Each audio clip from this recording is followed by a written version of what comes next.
All right, just a couple of things I want to get to off the top here. First, on the text line at 514-790-0800, I have a note from a listener reminding us, and this is very true, right? Last few years, there wasn't that much snow over the wintertime. And this listener reminded me, the snow removal contractors certainly earning their keep this year because in recent years with lesser snowfalls, they still got those same monthly checks from their customers. Yes, indeed, but that's how it works. It's an insurance policy against doozies like this. So I certainly hope your snow contractor is doing a good job this morning, wherever you are. And then a note from a listener who writes this, Elias, hi, I was born in January of 1971. My mom used to tell me all the time that I was born in the worst snowstorm ever. Stay warm. That from Sarah. I want to get to one piece of audio here that I think everyone should listen to and hear as we start off this Monday. This is Mélanie Joly from over the weekend, just as the weekend began. In Munich, there is the Munich Security Conference. Maybe you've been hearing about this. I know what J.D. Vance had to say to Europeans there has gotten a lot of airplay. But Mélanie Joly also spoke at the conference, and she had a warning for Europe. She's talking about how the U.S. has been targeting Canada, and her warning to Europe was, you're next. Have a listen.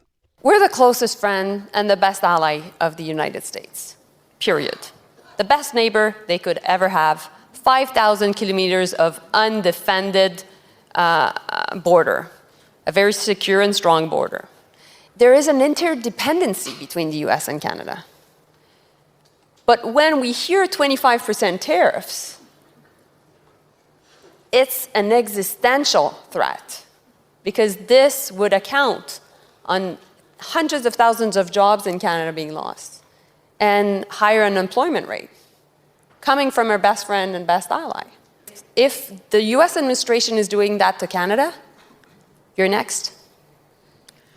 And we need to work together on this. So I think Canadian officials have been put a bit aback by the fact that European leaders have not come to the defense of Canada as much as they would have liked to have seen by now.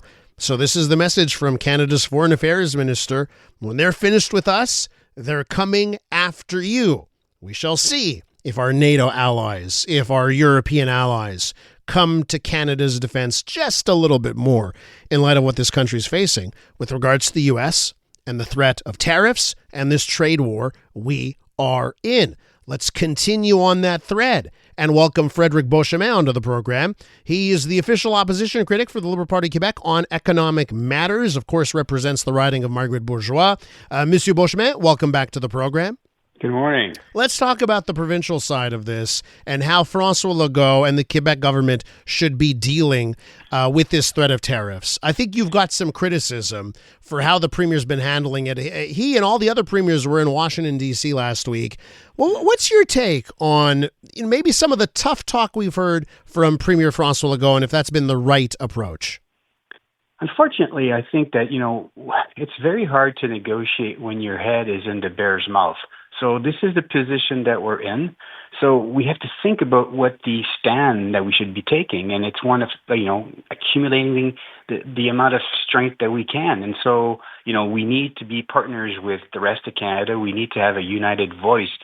And what Mélanie Joly, as you were just hearing, is talking about is trying to unite as well with other partners that are facing potential threats from the U.S. That's the position of strength that we should be aiming at, not pulling our pants down right away and looking like peewees by saying we're willing to make compromise on aluminum, forest, and aerospace, like the first thing that comes out of François Legault's mouth when he exits that press conference in Washington.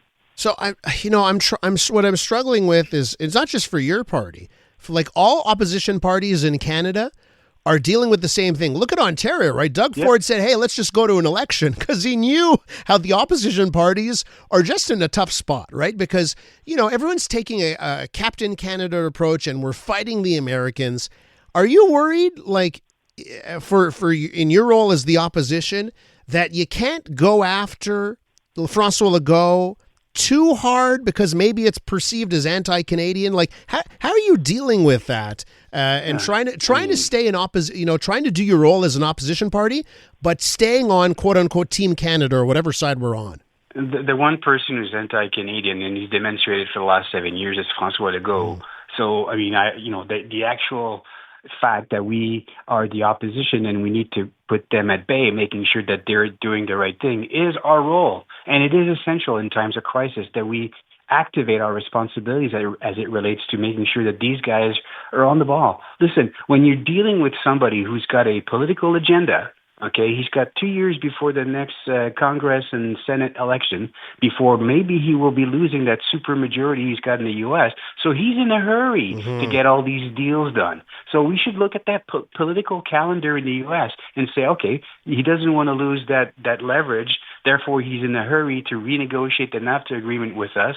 Therefore, he's going to come up with the proposal.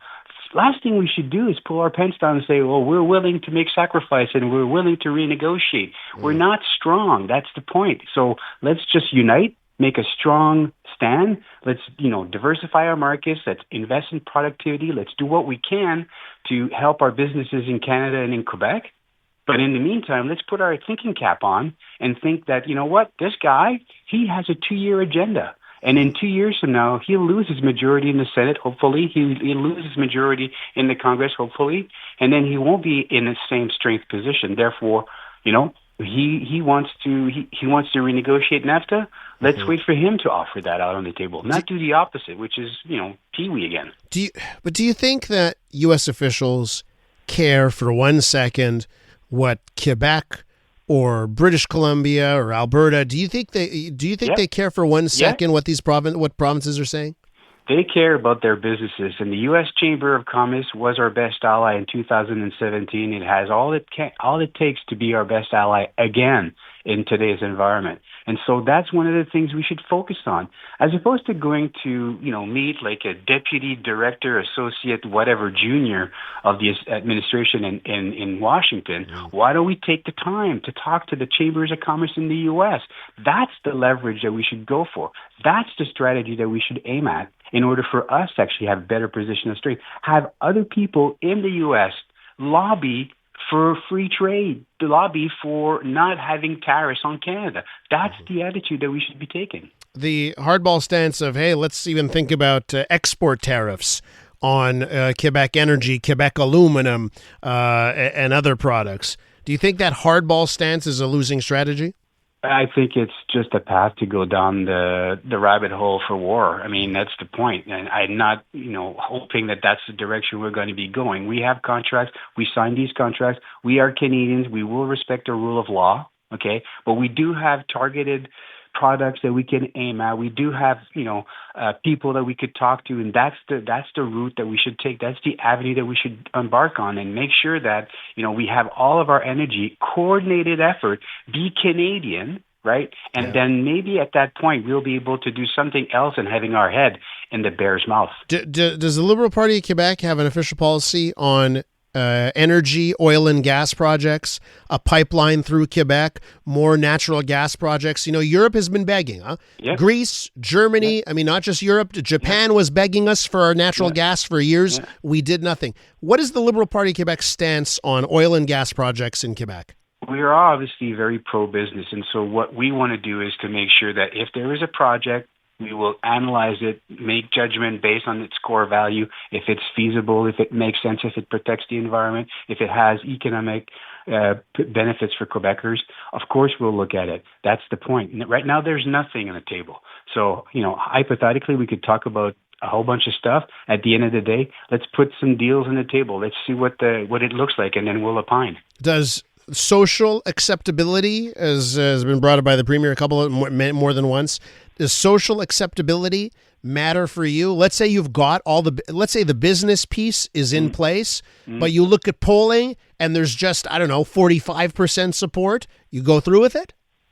I mean, social acceptability is part of the mix for sure, but right now everybody's having an issue with maybe not being able to pay the bills and actually being able to put food on the table because we're being engaged in this warpath for our economic survival. So at the end of the day, I think that everybody in Canada wants to actually have our economy back on track, first things first. So if that requires having social acceptability to promote our economic development, I think it's going to be there. Mr. Beauchemin, we're going to have to leave it there. Thanks for hopping on this morning. You take care. Bye. That's Frederic Beauchemin. He's the official opposition critic for matters of the economy.